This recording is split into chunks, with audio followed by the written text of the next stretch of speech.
Hello students, welcome to my YouTube channel learn with Manju भाजवा।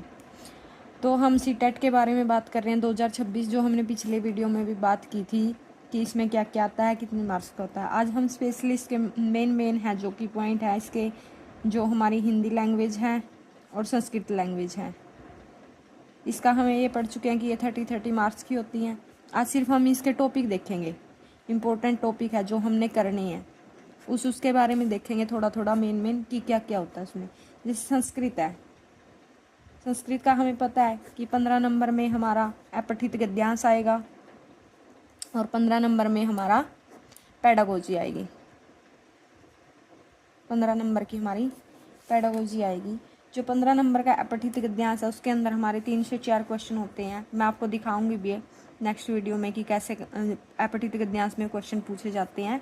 इसमें 3 से 4 question हमारे grammar based होते हैं, जिसके लिए हमें हर टॉपिक टच करना पड़ेगा।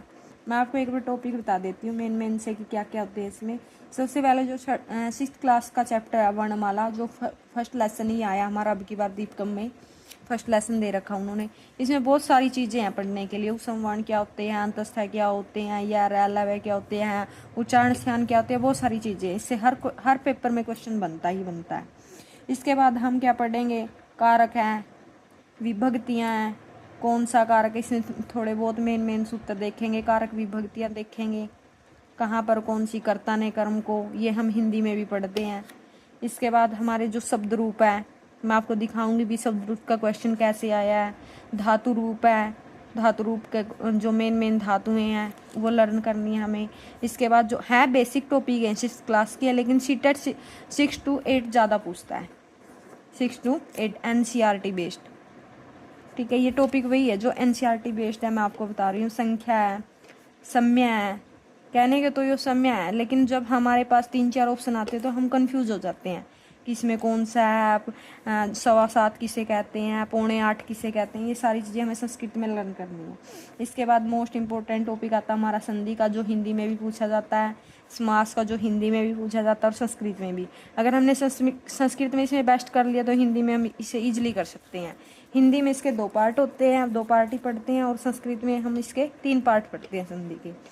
इसके बाद हमारे पास आ जाते हैं उपसर्ग है, प्रत्यय, ये बेसिकली एक ही होती है। अव्यय है, अव्यय, विकारी है, विकारी शब्द है जो अव्यय के अंदर है, विकारी, विकारी, ये चीज़ें पढ़ते हैं। एक होता है प्रत्याहार सूत्र है जो हमारा पूछा जाता है, प्रत्याहार सूत्र। इसमें हम मेन देखेंगे कि कौन सा प्रत्याहार है, कैसे बनाया जाता है। इसके बाद आता है हमारे पास जो वाच्य परिवर्तन है, 1-2 क्वेश्चन इससे भी मिल जाता है कई बार। सबसे इम्पोर्टेंट है जो अशुद्धि, अशुद्धि देखनी होती है कि कैसे, कहाँ अशुद्धि है। स की जगह ते लिखा है, सा लिखा है, ऐसे अहम लिखा है, ये सारी चीज़ें हम आगे पढ़ेंगे। वाक्य किसके अनुसार बना है, क्रिया के अनुसार बना है, कौन सी विभक्ति लगी है। इससे पहले के टॉपिक करने के बाद ये हमें आसान लगने लगेगा, इसलिए पहले वो करेंगे, बाद में इसको करेंगे। इसके बाद आता है हमारे पास थोड़ा बहुत है जो जैसे स्टैंडर्ड टॉपिक बोलते हैं जिसको, अलंकार। ये थोड़े हाई लेवल के पेपरों में आते हैं, स्टेट वगैरह में, DSSB में। अलंकार हो गए, छंद हो गए, ये थोड़े स्टैंडर्ड टॉपिक है जो इम्पोर्टेंट भी है। जो 5 से 10 हैं, जो 10 से 20 लगा लो, जो इम्पोर्टेंट से कवि हैं वो देखेंगे हम, उनके नाम, उनके जो भी ग्रंथ हैं उनकी भी एक वीडियो डाल देंगे हम, क्योंकि पूछा जाता है। मैं आपको दिखाऊंगी नेक्स्ट वीडियो में कि कैसे पूछा गया पिछली बार, ये इस तरीके से। ये होते हैं हमारे संस्कृत के टॉपिक। इसके बाद हिंदी आती है, हमारी हिंदी लैंग्वेज है जो, उसमें भी सेम ही प्रोसीजर रहता है पेडागोजी का। मैं अभी बताऊंगी थोड़ी देर बाद, क्योंकि सेम ही है दोनों की पेडागोजी, लैंग्वेज है तो सेम ही मिलेगी। इसमें भी वही होता है, इसमें एक काल हो जाता है, थोड़ा इम्पोर्टेंट टॉपिक, भाषा हो जाता है, लिपि हो जाता, भाषा के अंदर हमारी लिपि आ जाती है, कहाँ से ली गई है, कौन सी है, कौन सा काल है, संदिग्ध काल है, ये ऐसे अब थोड़ा घुमा के क्वेश्चन पूछने लगा है। और वही संधि समास आ जाते हैं, अलंकार आ जाते हैं, प्रत्युपसर्ग आ जाते हैं। ठीक है, और एक आधा टॉपिक हो रहा है जो सर्वनाम है, हिंदी में थोड़ा इम्पोर्टेंट हो जाता है। ये संज्ञा है, सर्वनाम है, विशेषण है, कितने सर्वनाम है, किसके साथ कौन सा लगेगा, प्रविशेषण कौन सा है, ये सब चीज़ें, विशेषण, विशेष्य, ऐसे। जो हमारे वाक्य होते हैं, मिश्रित वाक्य है, संयुक्त वाक्य है, वो भी पूछे जाते हैं। जो हमारी वाक्य की अवस्था होती है, जो बेसिकली एस्टेट पूछता है। ठीक है, मैं अपने एक्सपीरियंस के आधार पे बता रही हूँ कि यहाँ से तो क्वेश्चन बनते ही बनते हैं जरूर से भी। इसके बाद थोड़ा बहुत हमारा जो पर्यायवाची शब्द है वो भी हम इम्पोर्टेंट जरूर देखेंगे। तत्सम तद्भव वेरी इंपॉर्टेंट, ये हर जगह आता है। तत्सम तद्भव संस्कृत का भी हो जाता है ये और हिंदी का भी हो जाता है। तत्सम होते हैं वही आगे बताएंगे क्या होते हैं, तद्भव क्या होते हैं आपको पता भी होगा। थोड़ा बहुत मुहावरे आ जाते हैं, थोड़े बहुत अनेकार्थी, ये हम पढ़ते हैं, वैसे भी पढ़ते हैं, सबके लिए कॉमन ही होते हैं। तो ठीक है, इसके बाद हम बात कर लेते हैं थोड़ी सी पेडागोजी के बारे में। जो इनकी पेडागोजी है संस्कृत की और हिंदी की मिक्स ही बात कर लेंगे दोनों के ऊपर। 15-15 नंबर की आती है, जहाँ से हमें नंबर गेन करने होते हैं। फ्री के नंबर होते हैं 12-13, ये 1-2 क्वेश्चन इधर उधर हो जाता है, लेकिन 12-13 फ्री के नंबर होते हैं, अंडरस्टैंडिंग बेस होते हैं। जो की पॉइंट है थोड़ा बहुत हमें याद करने होते हैं वो, जैसे फर्स्ट ऑफ ऑल इसमें क्या होता है कि भाषा लैंग्वेज का बहुत रोल है इसके अंदर।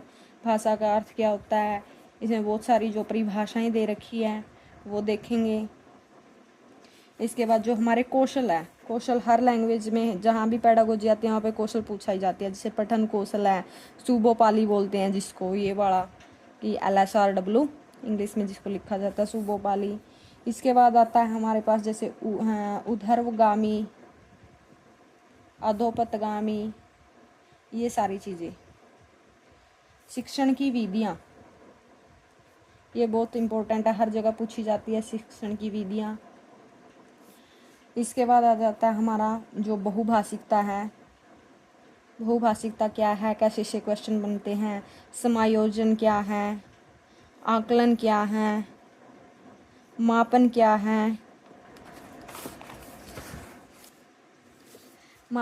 है, इसके बाद आ जाता है हमारा त्रिभाषा फार्मूला क्या है, किसके ऊपर जोर दे रखा है, NCF 2005 क्या है, 2000 NEP जो 2020 में आई है वो क्या है, ये सब चीज़ें इसके अंदर पढ़ेंगे। जो दो तीन हमारे मेन जो हैं साइकोलॉजिस्ट हैं, पियाजे हैं, वाइगोत्स्की हैं जिन्होंने लैंग्वेज के ऊपर पूरा काम किया है, वाइगोत्स्की, कोलबर्ग है, इन सारी चीज़ों के बारे में। TLM है, क्या क्या यूज कर सकते हैं हम। इसके बाद थोड़ा सा आ जाता है हमारा 1-2 वीडियो का काम हो जाता है जो पॉजिटिव वर्ड होते हैं, जिस पे हमें कुछ नहीं पता होता लेकिन हम इससे आंसर निकाल सकते हैं पॉजिटिव वर्ड से, नेगेटिव वर्ड से। जो फर्स्ट टाइम तैयारी कर रहा है उसके लिए तो ये बहुत ज़्यादा ज़रूरी है।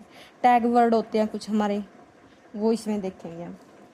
डिसेबिलिटी है जो हर टॉपिक सब्जेक्ट के अंदर भी पूछी जाती है। डिसेबिलिटी तो क्षमताएं हैं, जो बच्चे के अंदर कैसी क्षमताएं हैं, पढ़ने में वो कैसा है, ये है वो है, ये सारी चीज़ें डिसेबिलिटी के अंदर आती है। 5-7 डिसेबिलिटी है जिसको हम अच्छे से देखेंगे। ये हमारा सारा टॉपिक हिंदी का बता दिया, संस्कृत का बता दिया, प्लस पेडागोजी का बता दिया। इसको क्या करेंगे हम 1 बाय 1 करके 2 मंथ में डिवाइड कर लेंगे। जैसे 1 मंथ में हमें इतना पढ़ना है, सेकंड मंथ में हमें इतना पढ़ना है, और 1 बाय 1 करके इसको सारे को कवर करेंगे। जो इम्पोर्टेंट होगा सब चीज़ करवाऊंगी मैं इसके अंदर। जो जैसे कई बार इसके अलावा भी हो जाती है 1-2 वीडियो सिलेबस के अलावा भी, वो भी मैं डालूँगी। ठीक है, अगर आपको अपनी तैयारी अच्छे से करनी है, 2 मंथ में आपको फर्स्ट बारी में ही निकालना है, तो आप मेरे साथ जुड़िए। मेरे चैनल को सब्सक्राइब करें, लाइक करें। Learn with Manju Bhajwa, dedicated TET exam, मेरे साथ जुड़ें और अपनी तैयारी को अच्छे से 2 मंथ में करें जिससे आपका CTET निकल जाए। Thank you.